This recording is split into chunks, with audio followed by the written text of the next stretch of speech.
So we all know we've been looking at whey ingredients, trying to improve the value of the components we get out of milk. And we've been doing a lot with protein. And lactose seems like a pretty good area to investigate for adding value. I'm going to talk about how we can convert lactose into oligosaccharides that are dietary fiber. Why fiber? The fiber market is growing in the U.S. People are looking for ingredients to improve their health. Soluble fibers in particular were estimated to have a compound annual growth rate of 10%. So the fiber market in the U.S., the breakdown, soluble fibers right now make up almost 60%, and they're going to be displacing more insoluble fiber.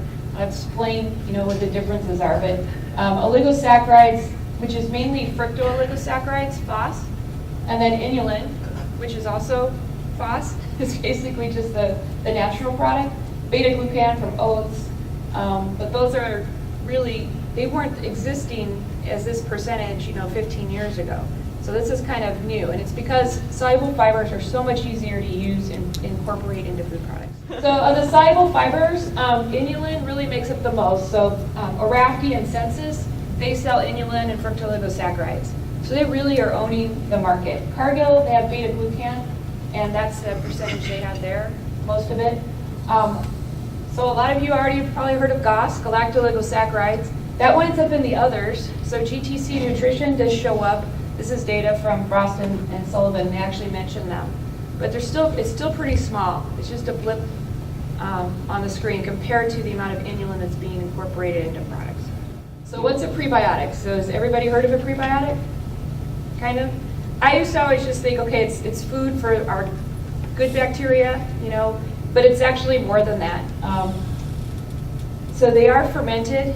They're an ingredient that's fermented by the microbiota, so our organisms in our gut, and they have a benefit to the host. So these benefits can be related to stool, how quickly things move through your system, but beyond that, there are a lot of really important effects that it has with inflammation. And so inflammation is a big deal, especially when we're obese. If we get a lot of fat in our diet, you can have metabolic diseases like fatty liver disease, leaky gut syndrome. And prebiotics will help with that too. You can also produce oligosaccharides with heat and acid and the sugar in there. So that's what we're doing at U of M on a few projects. It's not galactooligosaccharides. It's a random process. It's basically caramelization. It's type 1 caramel color production. We're calling it polylactose. How did we get on this path of looking at doing this in a continuous way through a twin screw extruder? It was actually somebody sitting in the room let me know about a couple of papers, and there were two Korean researchers who showed that they created polydextrose, and then they also ran lactose on a twin screw extruder and polymerized it. And they didn't do a lot of work on the characterization, but it looked very interesting. So we got a grant from Midwest Dairy and Ari to go ahead and try it out. And now I'm calling it reactive extrusion because we're using the extruder as a chemical reactor. So with this acid and with the heat, we're actually creating a new polymer in the extruder. So when it's going in, it's white powders, lactose.